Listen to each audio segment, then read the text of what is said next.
Hi everyone, my name is Kiara. For those who are new to my channel, welcome. So on my channel, we talk a lot about mental health related content. And it's a safe space for everyone. I don't tolerate any ignorance, any disrespect. So yeah, I'm all about positive vibes. I'm not at all a mental health professional, but I always hope my experiences will help guide you and fill you with light through whatever darkness you may be going through. So you might be wondering, where is she? I'm at my mom's, so the setup is a little bit different, but I don't know how long I'm gonna be here for, so I can't stop the videos. The videos have to keep on going, so we're working with what we got.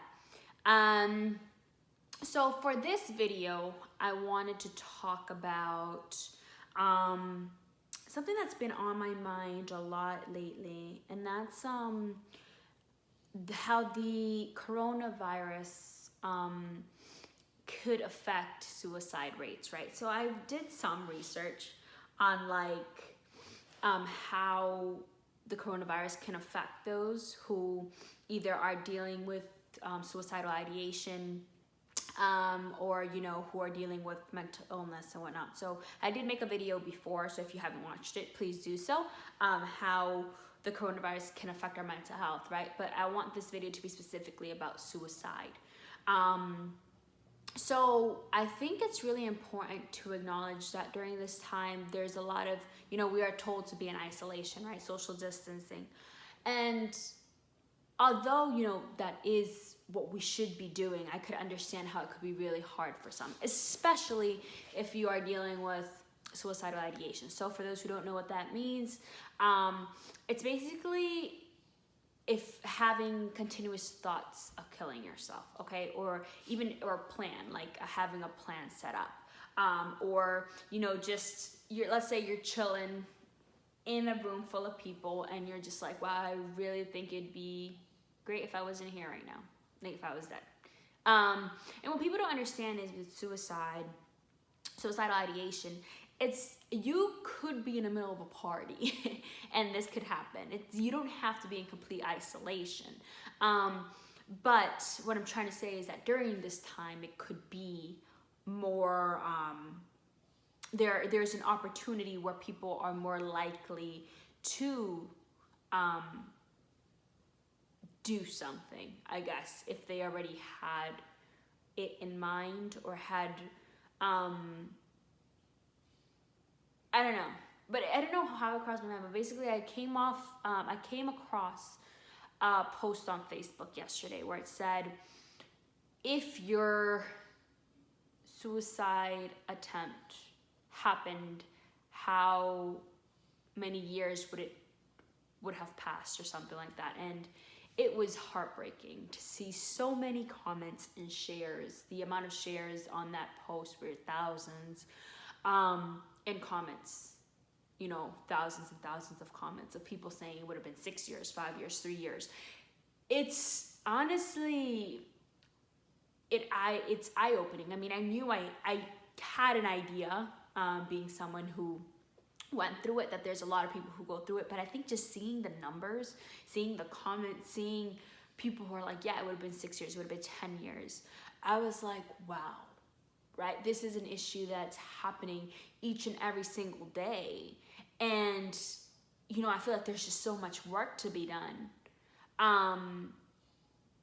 So I personally think that during this time, especially during this pandemic, that it's so important for people to stick together.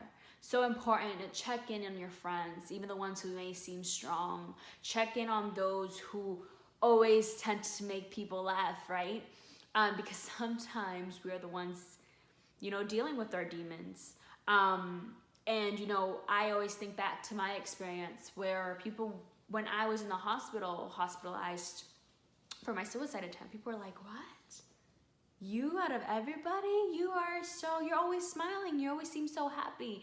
And yeah, honestly, the happiest people are the ones who deal with the most shit. So if you have friends that may be struggling, check in on them, And I get it, we all have our own lives. I'm trying to be better at that. I know sometimes I try to check in on people, but life gets in the way and it's hard to keep up, especially during this time where you're so focused on your own, you may be dealing with stuff, right? But I think it's important to just really stick together, to lift one another up, especially during this time, because, you know, especially with isolation, you're with your thoughts, you're with those, you know, your brain is really your worst enemy at this point. And I know for me, isolation never, ever helped my suicidal ideation. It was always isolation which triggered it. Being away from people, because you have more time. You have more time to think these things, right? That obviously suicide is not the answer.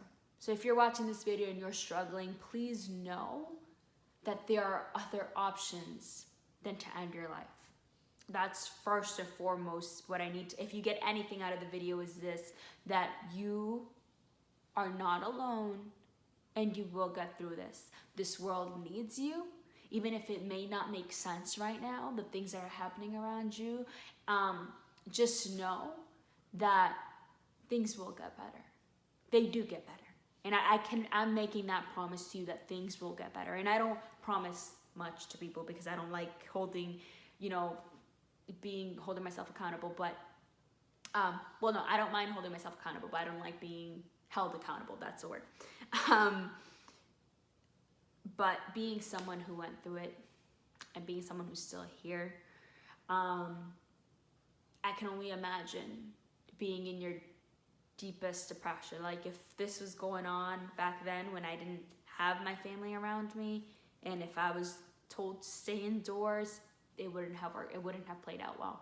So I'm blessed that now I have a relationship with my family. I was driving myself insane being at home by myself. So I'm blessed that I have somewhere to come to and be surrounded by people that I love. But I know and I understand that many of you may not have that. And you probably are isolated at home, not being able to work, which was probably your only way of getting out of your own head. So I understand that, which is why I say that I am thinking about you in this time, because I can only imagine how hard it is to keep on fighting, you know, when all this is going on. So please just know that you are not alone and that you are loved and that I am thinking about you. And just know that if you do need someone, or if you need someone to talk to or vent, just know that I am here to listen. I don't care what time of day it is.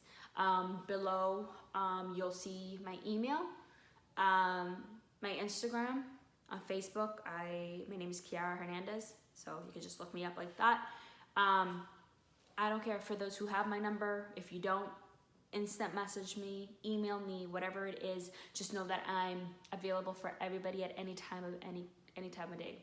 I try to keep my phone on loud because I've had instances where people have reached out to me, and I don't care. I will put anything aside to make sure that you feel heard and you feel validated. And also, if you don't feel comfortable talking to me, which I understand, just know that there's a lot of hotlines out there, and the National Suicide Hotline as well. So you could always reach out. I'll make sure to put those hotlines also on the link below. And just know that you're not alone. You're not alone, and we will get through this. Okay, so sending all my love, sending all my prayers. Mwah.